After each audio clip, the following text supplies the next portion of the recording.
Good afternoon, everyone. This is Nathan Ritz with the Greater Des Moines Partnership. We're going to be getting started here. Welcome and thank you for spending your lunch hour with us. We definitely appreciate you spending the time to learn and expand, especially on the topic of immigrants and refugees, which is a wonderful topic to be spending your lunch hour on. We have a great session lined up for you that will probably take up the entire hour, but first I want to give you a couple of housekeeping notes. I know that several of you are probably interested in those HRCI credits.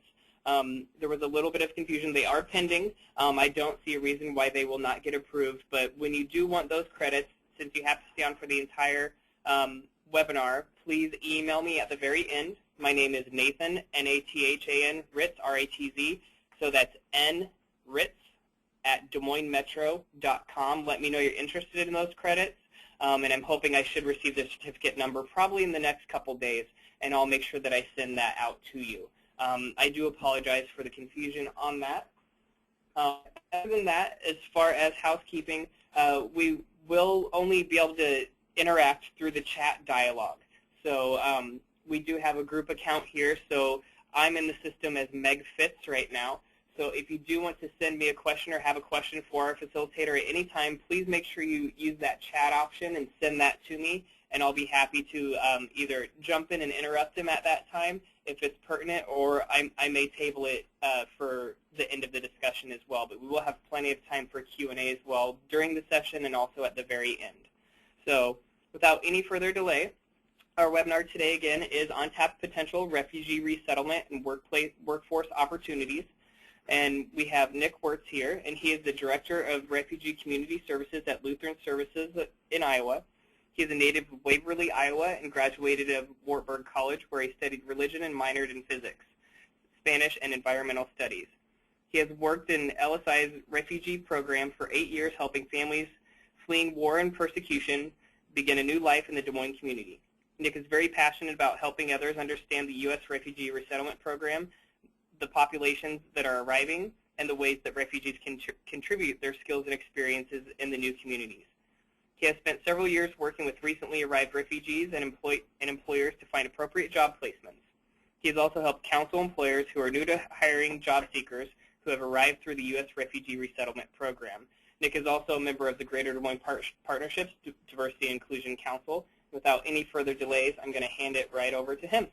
Great. Thank you, Nathan, and thank you, everybody, for joining us here today. Appreciate you taking the time to learn with us. As Nathan mentioned, I do work at LSI in our Refugee Community Services program, and I'm excited to kind of share with you a bit more today about refugee resettlement and hopefully some opportunities for your organization or others that you may know to become more engaged in considering this population as you're looking at your workforce needs. You may have seen from the description that there are over about 500 people that come to Iowa every year through the U.S. Department of State's refugee program, and many of them, well, all of them, I should say, are eager to work when they get here. They're able to work right away, and I'm just not sure that there's a wide community knowledge or awareness of the population and some of the ins and outs of how they get here and the support that they receive and some of the skills and experiences that they've brought with them. So wanted to kind of go through that with you today. So just kind of to start with what our objective areas are. One is just to give you an overview of the refugee resettlement process. We'll talk a bit about the legal status and individuals' work authorization here in the United States. I'll discuss some of the benefits and reasons why employers have chosen to continue to seek out this population for their workforce needs. We'll discuss some best practices that employers have taken to help address the unique needs of this population. I'll share a few success stories and then leave you with some contact information nationally as well as locally here for you to follow up if you have additional questions or want to start looking at getting engaged with job seekers from the refugee population. So to start, just kind of wanted to talk about what defines someone as a refugee. It's an immigration status, and it's defined by this definition that was put forward by the UN in 1951. Essentially, someone has had to flee their home country because of persecution and they can't depend upon their own government to protect them. So they've had to leave their home, their work, their livelihood, their schools, and go to a neighboring country where they may settle in a refugee camp that the UN helps to establish as they're waiting and hoping to see if they can return home.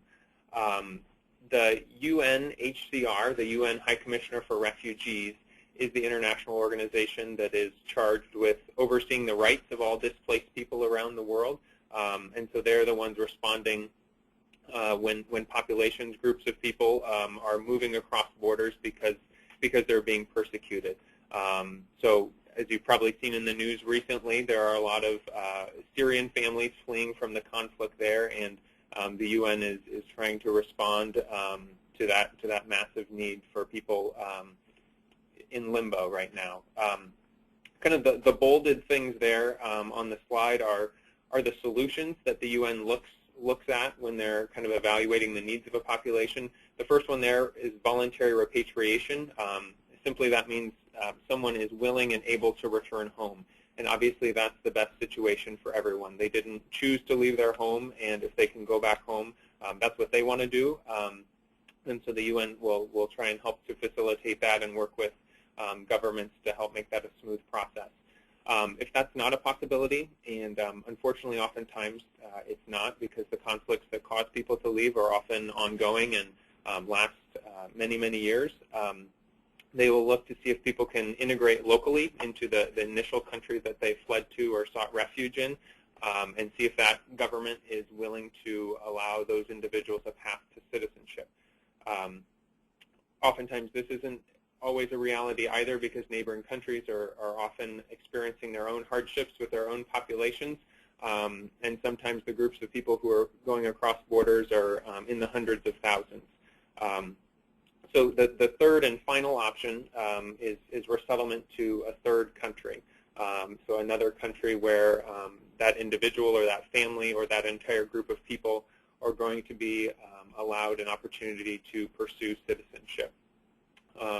While people are kind of in that initial country, if they're living in a camp or living in that neighboring country waiting to see if they can go home or what's going to happen next, there are limited opportunities for work. They're not citizens of that country, so they're not authorized to work in those countries. And oftentimes educational opportunities are limited as well. So by the time people get here to the United States, they are often very eager to re-engage in the workforce and begin working again. The U.S. is one of several countries around the world that works closely with the United Nations to resettle refugees. And the UN is the one who makes the recommendations on populations that are in need of resettlement. They've determined that they can't go home, they can't integrate into the country that they're currently living in, and so resettlement is the final option. There are about 15 million refugees around the world, and less than 1% every year have the opportunity to actually be resettled. So it's a little less than 100,000 people that are actually afforded the opportunity to go to one of these countries. And the U.S. is by far the leader in that, resettling nearly 70,000 every year. The next slide kind of lays out on the U.S.'s side what they do in terms of determining the populations that are going to be resettled. Every year, Congress and the President sign a determination on the number of people that will be invited into the U.S. with refugee status. And for this year and the last several years, that number has stood at 70,000. So that's the ceiling, the upper limit for the number of people who will be invited in with refugee status. And maybe I'd mention 75 in 2012, the U.S. resettled 75% of the total refugees resettled around the world. And part of that is due to the U.S.'s model, which is based on people becoming employed and becoming self-sufficient as quickly as possible through employment. So other countries have slightly different models where they may not authorize individuals to work until they've passed some sort of literacy exam or can prove that they're fluent in that country's language. And so they spend a lot more resources with training and education for families, and so their numbers are much smaller. In contrast to the U.S., who authorizes individuals to work right away and is hoping to get them engaged into the workforce and integrated into the community, and therefore is able to offer more spots for people every year. The next slide just kind of gives you a snapshot of where this is happening around the country. So really most major metropolitan areas have some sort of refugee resettlement program. So if you work for a company that is national in scope, this is not something unique to Des Moines. It's happening all across the country. That 70,000 people are spread out all across at these various sites. And the work is really done by local nonprofit organizations. Most of them have a national presence. They meet with the Department of State on a weekly basis to determine where families are going based upon existing family that's already in the country, the languages that they speak, and if those languages already exist in certain communities around the country, as well as any particular needs the family may have. Evaluating which communities in our country are best suited to assist that family with their transition. So I think currently Montana is the only state that doesn't do refugee resettlement. People even go to Alaska. So it's happening everywhere. This is sort of the process for how people get from overseas to here. After the UNHCR refers families or groups of people to the Department of State, families go through the U.S.'s own screening process. So in order to get refugee status initially with the UN, families have to prove their story of persecution and prove that they can't return home, and the U.S. has a similar process in doing background checks and screenings in terms of the person's history in their own country. And once all of that is cleared, then they ask for sponsorship by one of those national nonprofit organizations that has local offices around the country. Once that has taken place, then the family goes through a brief cultural orientation prior to coming here to the United States, and the local resettlement agency, which here in our community is Catholic Charities, and the U.S. Committee for Refugees and Immigrants arrange to find housing and help welcome that family at the airport and get them started in their new country. This process that you see before you can take a couple of years. It's pretty extensive, and there is a lot of waiting once someone has chosen to be resettled. And oftentimes what happens is once a government like the United States has agreed to resettle a particular population based on the UN's recommendation, then they will go into the camp or the location where people are living and make them aware of the opportunity, and people can sign up, and from there the process begins. The next slide kind of gives you an idea of just kind of the trends in terms of arrivals. You can see, and this is all across Iowa, but the majority of it happening here in Polk County. 2009 was certainly a big year. That was the final year that LSI was resettling families, and we're no longer doing that and focusing on some extended services to people. But then you can see 2010, 11, and 12, the numbers have continued to increase, and I think this last year were around 600 people that came into the state in total. In terms of where people are coming from, this is kind of a breakdown over that same time period. The majority, or the largest group, have originated from Burma or Myanmar. Many of them fled in the early 90s because of ethnic violence to Thailand, where they lived in Thai refugee camps. Some also went to Malaysia before coming here to the United States.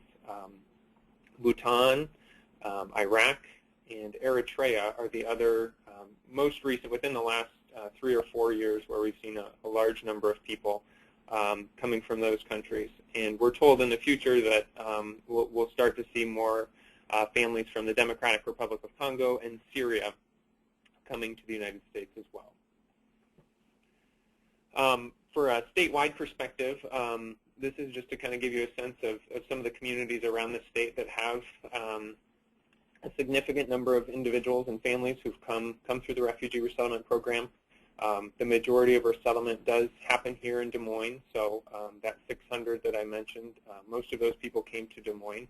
But there's also a lot of secondary migration that happens, so people may be resettled to another state, and because of family or better work opportunities or quality of life here in Iowa, they decide to move here. So you can see there are several other communities around the state that have had large numbers of people move in, primarily for work opportunities related to some of the meat processing facilities in some of those towns.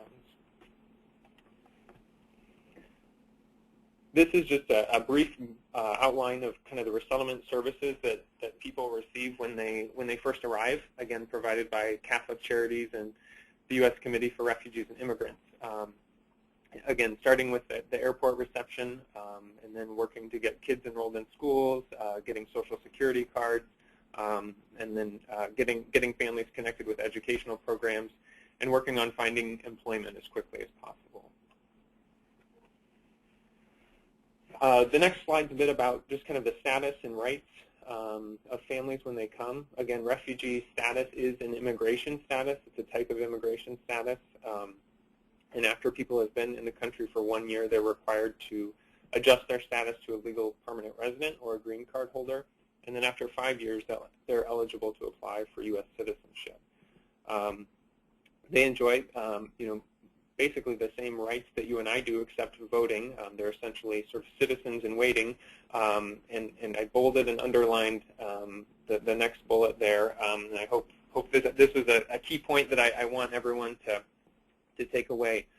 Refugees are able to work immediately and indefinitely. So they can begin working here in the United States as soon as they arrive, and that work authorization never expires. So people are here to stay.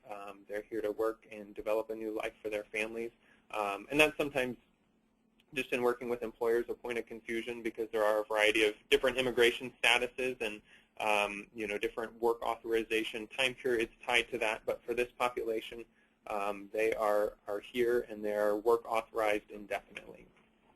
And then something people don't often know is that refugee families are also responsible for paying back their travel. So they sign a promissory note before coming here to the United States to repay their airfare, which then goes back to help other families come in the future. So what are some of the benefits, and why have some employers continued to seek out this population? There are a variety of skills and backgrounds that people have come from and brought with them. I think about the Iraqi population. Many of them were doctors, professionals, owned their own businesses, and so have come with a variety of skills and abilities. Others have come from more agrarian or agricultural backgrounds and are very skilled in growing things, are good with their hands. Some, because of circumstances, have in the camps were more prone to being teachers, as they kind of established education systems within the camps for their kids and their communities living there. So there are a variety of skills and experiences that families come with, and every individual is unique and has their own story and different skills. And so one of the things the resettlement agencies do is really help to assess some of those skills and what people have done in the past and might be well suited to do here in their new home country. And so then working with employers to kind of figure out where that might fit in terms of the employment needs in the community. Also, people know a variety of languages, and so as our community and our world is becoming more and more diverse, they're really a valuable asset, I think, for our community as our world is becoming smaller and smaller in terms of having additional people on your team who know a variety of languages and understand culture and things like that. I mentioned this a bit earlier, but just that strong work ethic and motivation. For many families, they have not had the opportunity to work for some time, or maybe they had to work illegally in the country where they sought refuge. So there is a very high motivation for people to work and support their families. Some of them had to depend upon international aid organizations in the camp to provide food and shelter and things like that. And people are really, really grateful and excited to begin supporting their own families here in their own country. And so we just always hear from employers, how impressed they are with how hard people work and how loyal they are. And as I mentioned previously, there's also that's kind of how the whole program works. If people don't get jobs quickly, the system doesn't work, and so that's sort of a built-in piece, so that there is that motivation to begin working quickly and get engaged in the workforce. I know just from visiting with both of the resettlement agencies as well as the Iowa Bureau of Refugee Services, who does job placement services as well, there are very high retention rates for people that are getting employed. Once they found a good match, people tend to stay. I know I have some clients that I worked with 5 years ago, and they're still working hard for the companies where they initially started, and those companies are incredibly grateful for them as a workforce. Background checks is another thing. When working with new arrivals, people have basically been vetted by our Department of Homeland Security prior to coming here, and they don't have a criminal background or things like that some employers have to worry about with the type of work that they're doing. And then the supportive services that come along with it. And on the next slide, I talk a little bit about some of those things. And so these are services that are offered by the resettlement agencies, as well as the Iowa Bureau of Refugee Services, as they work individually with job seekers in helping them prepare for the workplace. And so they are also actively engaged and willing to engage with employers who are working with this population and working with their clients to help them better accommodate this workforce and figure out how this works for them. So they do interview preparation, just work with individuals individually on work readiness skills, understanding culture and time, and some of the different things that people are very different for people coming from a different background and a different culture and a different work environment. The organizations are also able to help support just some of those external factors in terms of childcare and transportation, which tend to be, as you're getting settled into a new community and getting your feet on the ground, tend to be some of the biggest obstacles in terms of getting ready to go to work. But they're there to help support with some of those things that happen outside of the job so that people can focus on their job when they are at work. As I mentioned, they're very willing and open to providing technical assistance to employers, whether that be better understanding a culture or how to work with a particular group of people, or just working on an individual issue with a candidate.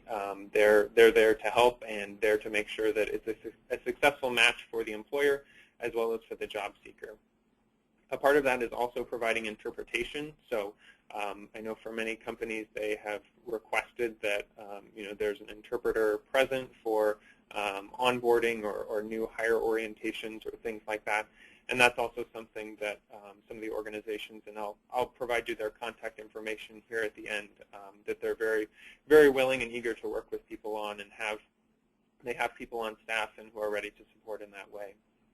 And then also just kind of that aspect of pre-screening candidates, and really being able to, sit down with you or whoever does the hiring at your organization to understand kind of your workforce needs and what skills and qualities you're looking for in candidates, so that as they're working with clients, they really have a good sense of who might be a good fit and kind of save everybody a little bit of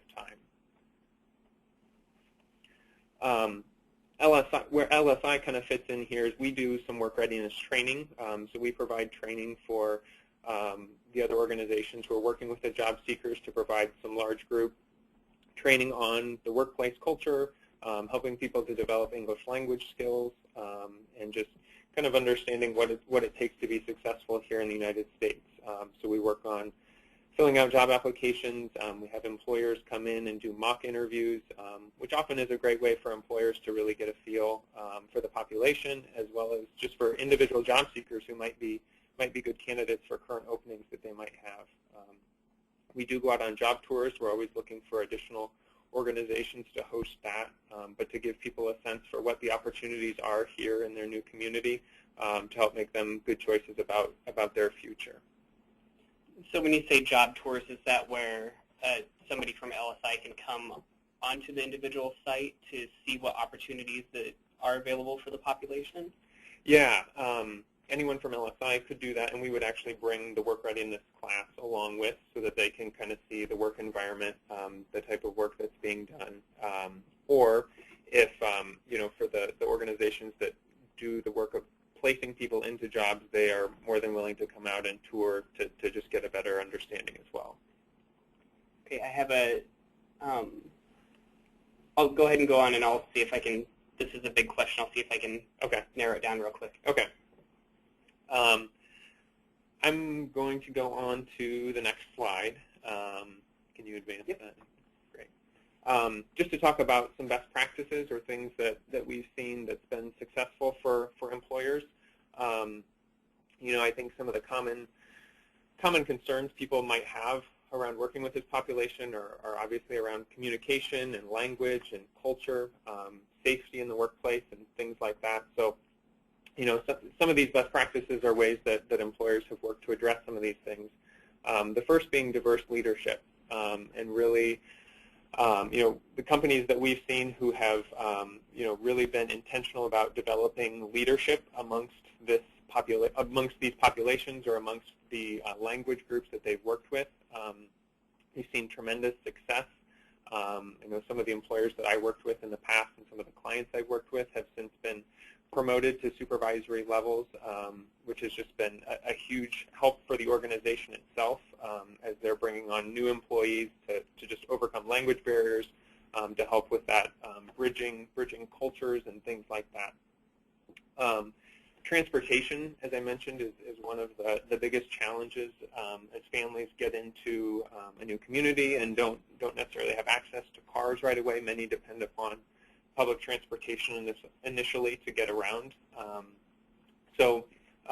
We have seen employers who have gone the extra step to maybe make sure there's a van who can pick people up at the nearest DART bus stop, or worked with DART, to talk about how could we arrange better access to our company. Has really paid off for those employers and has really made a difference. The resettlement organizations and the Bureau of Refugee Services also work with their clients to establish van pools and car pools where needed, but we've just seen where employers have been willing to kind of contribute to this as well. It's really opened up a new workforce and a number of new applicants for them that they wouldn't have had access to previously. I have the question ready for you. Okay. So it says, safety and communication in the workplace when English skills are limited is something that the Iowa International Center has heard is a major challenge to employers hiring refugees. One thing that they've noted is that employers sometimes rely on family members or a refugee that speaks only slightly better English to convey a message. Is that something that LSI provides guidance on to potential employers? Yeah, that's something that LSI or any of the resettlement organizations or job placement organizations could provide guidance on, and again, is an area where they could support an organization if they have people, if they need someone to come in and interpret or provide some of that training. And that was actually one of my next point, was just doing in-person training. I think a lot of companies have moved to more of computer-based training and things like that for some of their new hires, and I think in particular for this population, and sticking with trying to do as much as you can in person, I think is beneficial, and the new employees will get more out of it. And again, is an area where organizations like LSI and others could help support. We've seen companies who've gone to the work of translating signs and training materials. That is certainly a very helpful thing to do, especially if you're anticipating bringing on a number of people from a particular language group. And that's something that, again, LSI or others who I'll give the information at the end are willing to assist with. Educational support and training is another thing that when employers have helped their staff with this as well, whether it's providing a stipend of some kind, or even just bringing education on site during the workday. In addition to having the opportunity to work here, many families are also just excited about education and being able to gain a better education and training here in the United States. But oftentimes, because of work and things like that maybe don't have the opportunity to continue to advance their English skills or pursue some higher levels of training. And so where we've seen employers, bring education in-house and maybe even do it during the workday or adjacent to the work shift, that has certainly helped, I think, to develop that population and to help retain them for that organization. And then just embracing the diversity of culture that comes with all of this. And so, means you've got a variety of different religious beliefs that are coming to work and being sensitive to some of that. And again, that's an area where organizations can assist you with how to do that if that's not something that you're familiar with or have done before. But just in terms of different religious observations or holidays that come throughout the year. And really, I think looking at the diversity of culture that they bring to your workplace as a strength and as an asset, and where you allow that to flourish and grow and to allow that sharing across your team, it really helps the organization embrace this population and really help strengthen the entire organization. Just a few success stories I wanted to kind of talk about briefly. One is Tyson. There's a Tyson plant in Perry where they process pork. And when I started at LSI about 8 years ago, they just had terrible turnover. They were, spending, I think, $2,000 per new hire, and people weren't staying beyond 6 months. And I guess I can't say specifically who the population was they were working with at that time, if it was a local population or not. I don't know that they were as engaged with the refugee population as they are now. But anyway, they reached out to LSI and the Bureau of Refugee Services at that time to see how they could better engage with refugee job seekers. And it has done tremendous things for them in terms of their turnover. They are rarely ever looking for people, and they've really helped to establish a culture that embraces that diversity. They hired many of the Burundian families that first came to Iowa back in 2008. They have since hired many individuals from Burma, from Eritrea, and it's been a great thing for them, and they can't say enough about how these populations have helped to bolster their workforce and their performance.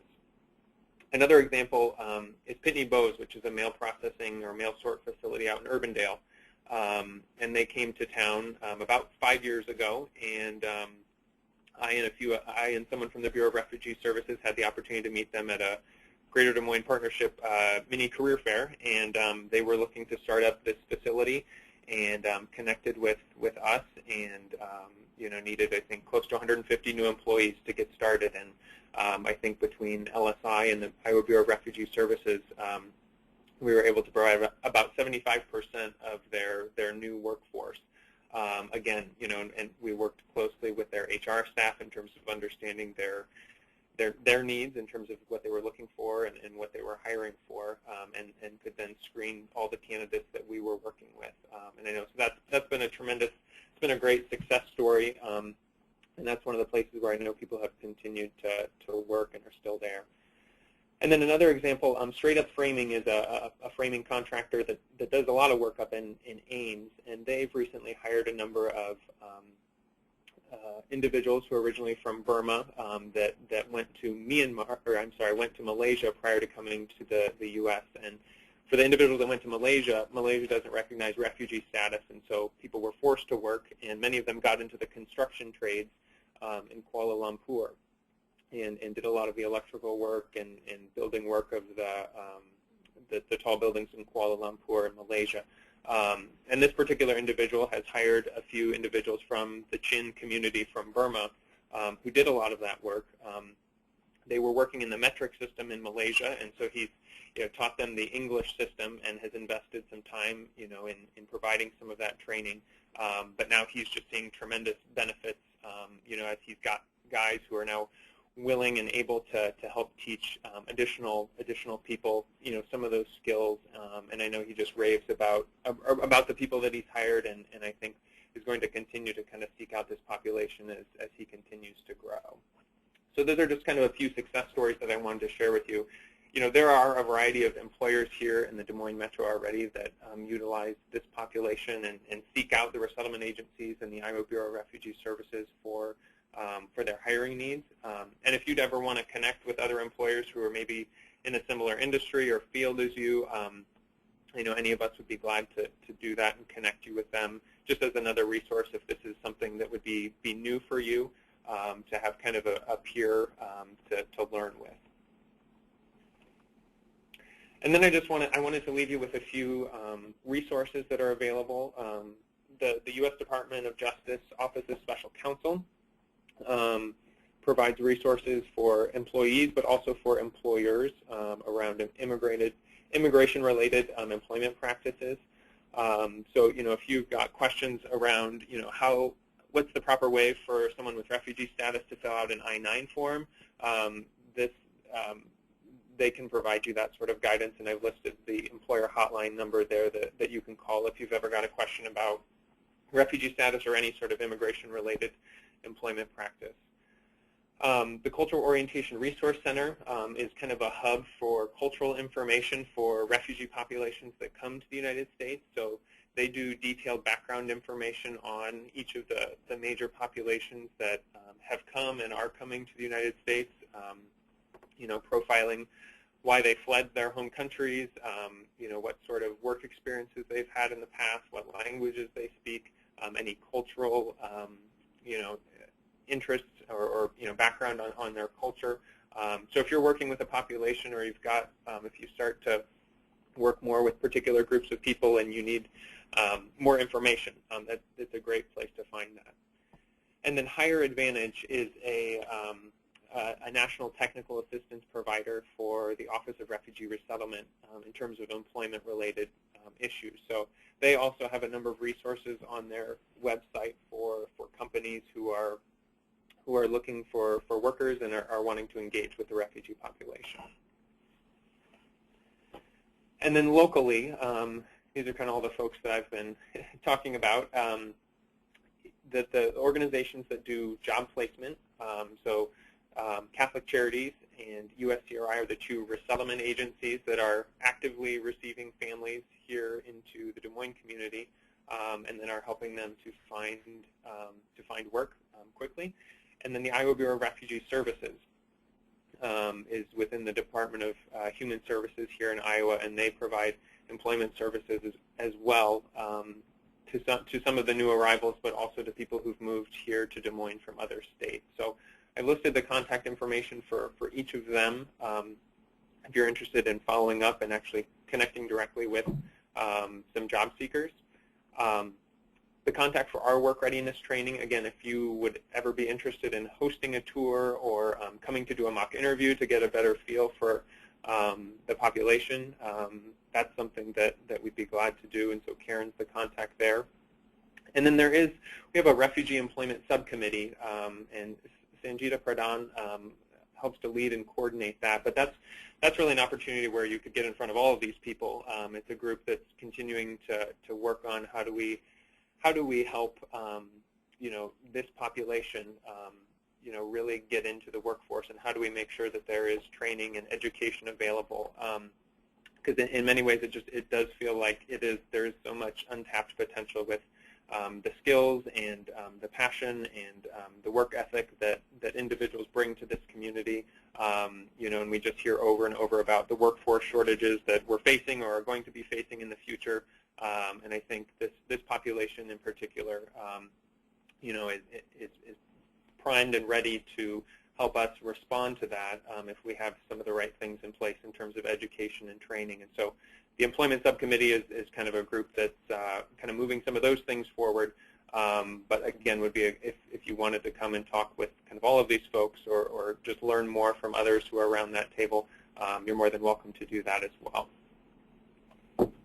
And then finally, my information, if you've got any questions or want to follow up if you don't get a chance to ask them here on today's webinar. Wonderful. And we will be storing a copy of the slides as well as a copy of Nick's presentation where he's actually speaking along with the slides out on our website.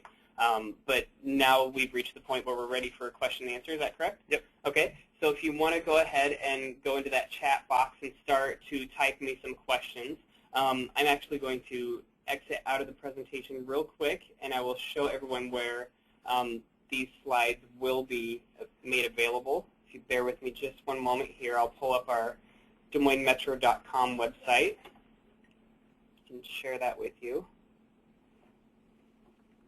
Hopefully we'll get some questions in just a moment.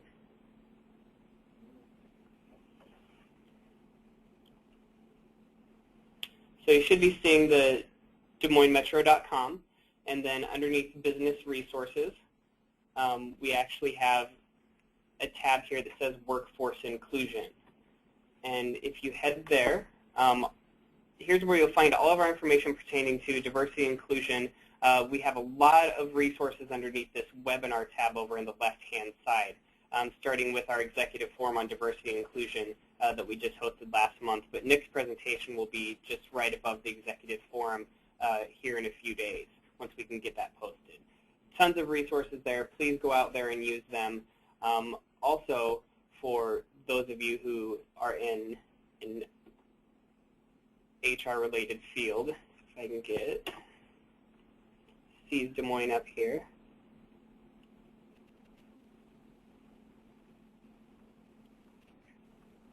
We do have our new Career Center. So if you are an employer in Central Iowa, a member of a chamber, you can post all of your career openings here completely for free. You could also gain access to our resume database that we are going around the United States collecting as I visit colleges and universities. I'm going to minimize this and change back to the presentation. We have some questions coming in. I'll leave Nick's contact information up there, see what questions we have. Does the LSI offer ELL classes at employer sites upon request? It's something that it's not something we currently do. I think it's something that we've certainly seen is a need, and something we'd be willing to discuss. We have several people on staff with a background in, teaching English as a second language, and yeah, we have recognized that that's a need in the community. I also know that DMAC has done that as well. So DMAC is another resource.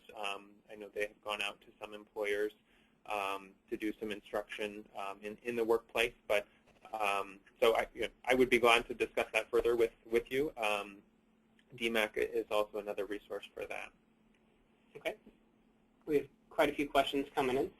What does the pool of refugees look like? How many might be available for employment at any given time? Yeah, it's a good question. I don't, so of the, maybe 600 that will come this year, maybe a third of that, 200, maybe job seekers. And then you have other individuals that are moving into the state. So I would say probably a couple hundred people are actively looking for work throughout the year who've come through the refugee program. This next one is a compound question. What do you currently see as the biggest barrier between the potential employer and job and the individual refugee seeking a job? Is it language barriers, lack of cultural understanding? How can all organizations helping refugees help tackle these challenges?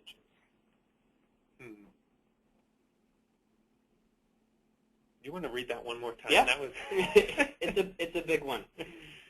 But I think it's definitely very relevant to what we're talking about. What do you currently see as the biggest barrier between the potential employer and job and the individual refugee seeking a job?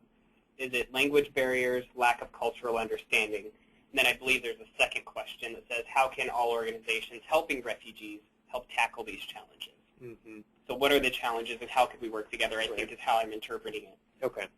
Yeah, I think part of it is, when we recognize this as sort of service providers that, we want to do a better job of providing education and training to employers to help overcome some of those barriers and challenges and really want to work intimately with employers who want to work with this population.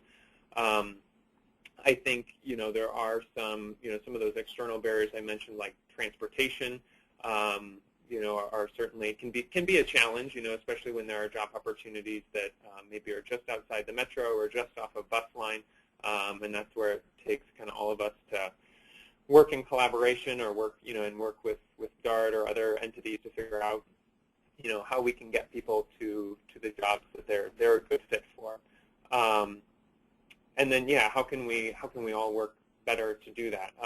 There is a Des Moines Refugee Planning Group, which over the last year has kind of helped to develop some priority areas, whether it's health, education, housing, and so employment is one of those. And so that employment subcommittee is kind of the hub, I guess, for where we're trying to advance some of those issues and tackle some of those issues of training and education that, I think we feel like is lacking. And if we could have a more focused effort on, providing additional training in English, as well as, some job-specific skills for careers and industries that have a need, that we could really make leaps and bounds in terms of helping people get into work and help employers meet their workforce needs. Okay, another question. Our positions require reading, writing, and speaking English. Do you see refugees coming in that have these skill sets? Yes, there are.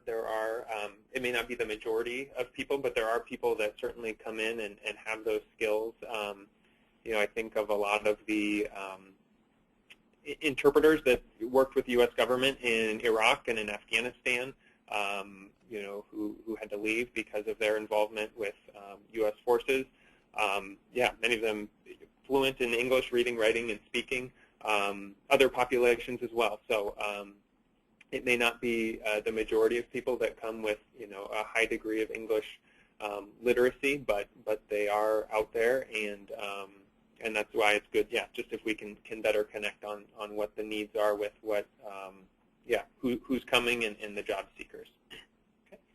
So we've learned about this information. If you could put together a call to action or a list of some next steps that those on this call can take, what would you see that list of next steps being? Mm-hmm. I think it would be reaching out to some of the job placement organizations, or coming, again, maybe to kill three birds with one stone, coming to that refugee employment subcommittee, to kind of get better connected with the individual service providers who are, supporting this population, and from there begin to kind of work individually on kind of what some of your challenges are as an organization in terms of, or concerns might be in terms of working with this population, and helping the staff at the job placement organizations better understand your needs as an employer, so that we can kind of work together on those things. Wonderful. We'll hang on here just to see if any other questions come through. Although I do want to we still have some time left, so if you do have questions, please feel free to ask those now. I do want to thank the Greater Des Moines Partnership's Diversity Inclusion Council. We do have a subcommittee that focuses strictly on educational offerings that we could bring to you, and that is a series of webinars on the website that I showed you earlier that we've been doing for many, many years. And if you have topics out there that you feel that we could tackle in 2015, please make sure you shoot me those suggestions via email. N is in Nathan Ritz, R-I-T-Z, at DesMoinesMetro.com, and I'll be sure that we get those into the hands of our education committee. And other than that, do you have anything else? I'm not seeing any other questions come through. Yeah, just thank you for joining us, and again, feel free to reach out to myself or anyone else listed here, to talk further. We'd love to discuss any opportunities or how we could help you as an organization consider hiring individuals who've come through the refugee program. And again, if you were needing those HRCI credits and you attended the live call, please make sure you give me an email. And once I have that final verification number, certificate number, I'll be sure to provide you a copy with that. nritz@DesMoinesMetro.com. Otherwise, thank you for spending your lunchtime with us. We definitely appreciate it, and we look forward to collaborating again in 2015. Have a great day.